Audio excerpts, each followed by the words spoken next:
ജീവിക്കുന്നു ജീവിക്കുന്നു ജീവിക്കുന്നു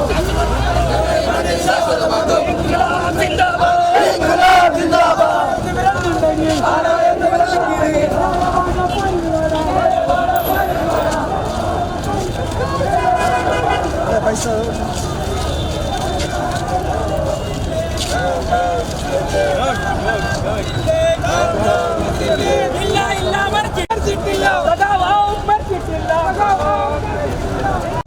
നടപ്പിലാക്കിയ വികസനങ്ങളാണ് കഴിഞ്ഞ തദ്ദേശ സ്വയംഭരണ തെരഞ്ഞെടുപ്പിലൂടെ ഓരോ വീടുകളിലും കയറിയും കഴിഞ്ഞ തദ്ദേശ സ്വയംഭരണ തെരഞ്ഞെടുപ്പിൽ ഞങ്ങൾ ഈ ജനങ്ങളുടെ മുമ്പാകെ പറഞ്ഞത് ഞങ്ങൾ ഈ രാജ്യത്തിന്റെ ജനങ്ങൾ ഈ പ്രതിപക്ഷങ്ങൾ ശരിയെന്ന് പറഞ്ഞു, കേരളത്തിലെ ജനങ്ങൾ പിണറായി വിജയനാണ് ശരിയെന്ന് പറഞ്ഞു.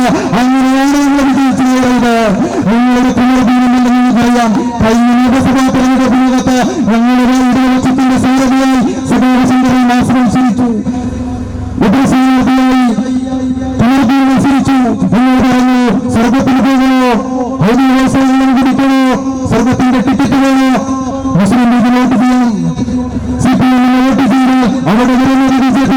പക്ഷേ ഇവിടെ അധികാരം നൽകിക്കൊണ്ട് നിർഭാഗ്യവശാൽ കമറുദ്ദീൻ ജയിച്ചു കയറി. എന്റെ കമറുദ്ദീൻ എവിടെയ കമറുദ്ദീൻ കണ്ണൂർ സെൻട്രൽ ടീമിനകത്ത് സിറാത്ത് പാലം കടന്ന് പിടിച്ച് കിടക്കുകയാണ്. ഒരു മുതലുണ്ട് എന്ന് പറയുന്നത് നമുക്കറിയാം. വാട്സപ്പിലും ഫേസ്ബുക്കിലും വന്നതാണ്. ആർക്കെങ്കിലും സ്വർഗം വേണോ, സ്വർഗം കിട്ടണോ, മുസ്ലിം ലീഗിന്റെ ബന്ധത്തിന് ബദലായിക്കൊണ്ട് മുസ്ലിം ലീഗ് നേർവകത്ത് വർഗീയ വിദ്വേഷം നടക്കുന്നു. അതിനെതിരായി പ്രതികരിച്ചു. കാഞ്ഞങ്ങാട് കല്ലൂരാടിയിൽ വെച്ച് തദ്ദേശ സ്വയംഭരണ തെരഞ്ഞെടുപ്പിനകത്ത് ഔഫാക്കുണ്ടാകുന്ന ചെറുപ്പക്കാരൻ ഇടത്തുവച്ചത്തിന്റെ ഭാഗമായി പ്രവർത്തിച്ചതിന്റെ 20-25 വർഷങ്ങൾക്ക് ശേഷം അട്ടിമറി വിജയത്തിലൂടെയാണ് കാഞ്ഞങ്ങാടിനകത്ത് നമ്മൾ ഇടതുപക്ഷം ജയിച്ചത്. ഈ ജയിച്ചതിന്റെ ഭാഗമായി ഇടതുപക്ഷം അവിടെ ആഘാത പ്രകടനമൊക്കെ നടത്തി.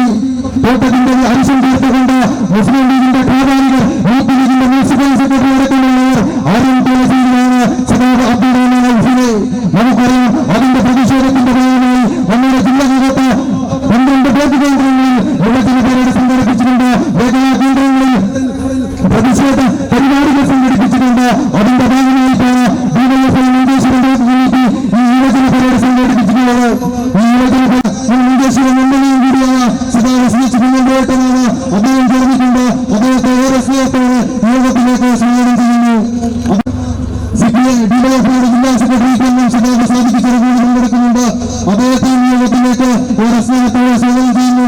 അതുപോലെ തന്നെ ഏരിയ കമ്മിറ്റി അംഗങ്ങളായിട്ടുള്ള സഖാവ് ഗീതാ സമാനി, അശോകൻബാരി ഉൾപ്പെടെയുള്ള മുഴുവൻ സഖാക്കളെയും യോഗത്തിലേക്ക് സ്വാഗതം ചെയ്തുകൊണ്ട് ഈ പരിപാടിയുടെ അധ്യക്ഷത വഹിക്കുന്നതിന് വേണ്ടി സഖാവ് സാധിപ്പിനെ ക്ഷണിക്കുന്നു.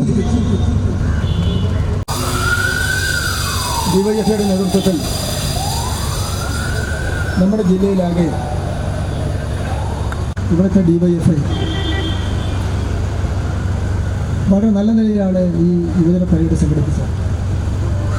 കാഞ്ഞങ്ങാട് നഗരത്തിൽ നാളിതുവരെ നമ്മൾ ജയിച്ചിട്ടില്ലാത്ത 2 വാർഡുകൾ അവർ ജയിപ്പിക്കാൻ വേണ്ടി പ്രവർത്തിച്ചു എന്നാണ്.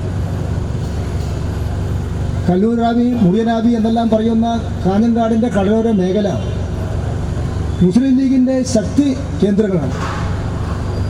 ആ മുസ്ലിം ലീഗിൻ്റെ ശക്തി കേന്ദ്രങ്ങളിൽ ഏണി ചാരി വെച്ചാൽ വോട്ട് വീഴുന്ന ആ പ്രദേശത്ത്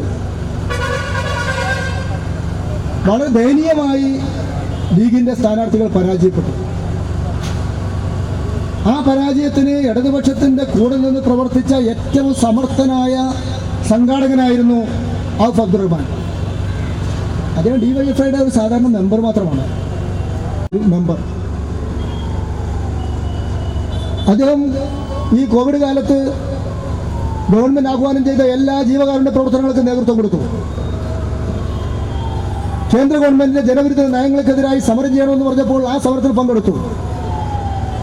വീട്ടുമുറ്റത്ത് സമരം ചെയ്യണമെന്ന് പറഞ്ഞപ്പോൾ വീട്ടുമുറ്റത്ത് പതാകയേന്തി, ചുവന്ന പതാകയേന്തി സമരം ചെയ്തു. തെരഞ്ഞെടുപ്പിൽ ഇടതുപക്ഷ ജനാധിപത്യ പ്രസ്ഥാനത്തെ ജയിപ്പിക്കണമെന്ന് പറഞ്ഞപ്പോൾ ഇടതുപക്ഷ ജനാധിപത്യ മുന്നണി ജയിപ്പിക്കാൻ വേണ്ടി ആ വാർഡിൽ, താൻ ജീവിക്കുന്ന പ്രദേശത്തെ വാർഡിൽ മുസ്ലിം ലീഗിനെതിരായി സജീവമായി പ്രവർത്തിച്ചു. അങ്ങനെ 2 വാർഡുകൾ LDFന് അനുകൂലമായി ഇതുവരെ കിട്ടാത്ത വാർഡുകൾ പ്രധാനപ്പെട്ട പ്രാദേശിക നേതാക്കന്മാർ അത് ഉയർന്ന നേതാക്കന്മാരുടെ ഒത്താശയോടുകൂടി അവരുടെ അനുഗ്രഹാശിസോടുകൂടി ആസൂത്രണം ചെയ്ത് നടത്തിയ കൊലപാതകമായിരുന്നു ഔഫ് അബ്ദുറഹ്മാന്റെ കൊലപാതകം. ആ കൊലപാതകം കേട്ടപ്പോൾ നാട് ഞെട്ടിപ്പോയി. എന്തിനാ ചെറുപ്പക്കാരനെ കൊന്നു? അദ്ദേഹം ഒരു വലിയ ഉയർന്ന ഫാമിലിയിൽ ജനിച്ച ഒരു ചെറുപ്പക്കാരനാണ്, പക്ഷെ പാവപ്പെട്ട വീട്ടിലാണ്. അദ്ദേഹത്തിന്റെ ഗ്രാൻഡ് ഫാദർ ആലമ്പാടി ഉസ്താദ് എന്നറിയപ്പെടുന്ന ഏറ്റവും വലിയ മതപണ്ഡിതനാണത്. സർവ്വലാരും അംഗീകരിക്കുന്ന ആദരിക്കുന്ന ആ മഹാമനുഷ്യന്റെ ആലമ്പാടി ഉസ്താദിന്റെ പേരക്കുട്ടിയാണ് ഔഫ്. ആലമ്പാടി ഉസ്താദിന്റെയും ആ കുടുംബത്തിന്റെയും സഹായം വാങ്ങാത്ത ഒരാൾ പോലും ഈ പ്രദേശത്തുണ്ടാവില്ല. അതെല്ലാം വാങ്ങിയവരാണ് ആ പ്രദേശത്തെ ആളുകൾ. ഈ കൊലയാളികളുടെ കുടുംബവും അവിടെ പോയി സഹായം തേടിയവരാണ്.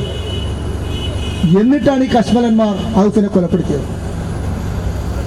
ഔഫിന്റെ കൊലപാതകം, ആ കൊലപാതകത്തിലൂടെ ആ കുടുംബം നിരാലംബമാകുമെന്ന് ആരും കരുതേണ്ട.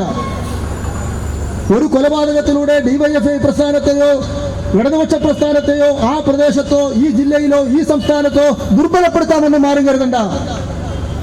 സഖാവ് ഔഫിന്റെ രക്തസാക്ഷിത്വത്തിലൂടെ ഈ പ്രസ്ഥാനം കൂടുതൽ കൂടുതൽ ഉയർന്നു വരും. കാഞ്ഞങ്ങാടും പരിസര പ്രദേശങ്ങളിലും ഒരു സംശയം വേണ്ട.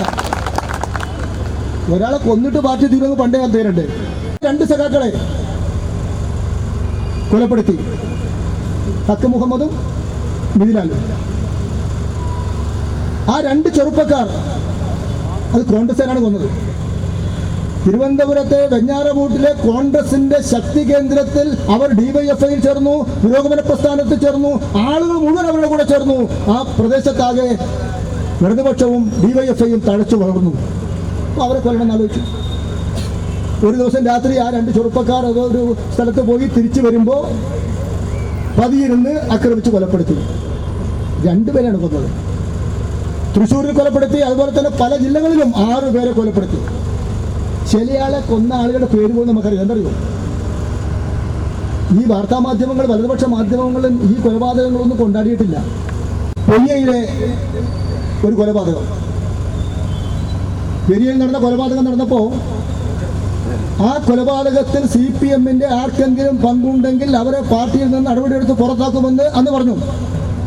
ഡിവൈഎഫ്ഐയുടെ ആർക്കെങ്കിലും അതിൽ പങ്കാളിത്തമുണ്ടെങ്കിൽ അവരെ ഡിവൈഎഫ്ഐയിൽ നിന്ന് പുറത്താക്കുമെന്ന് പ്രഖ്യാപിച്ചു.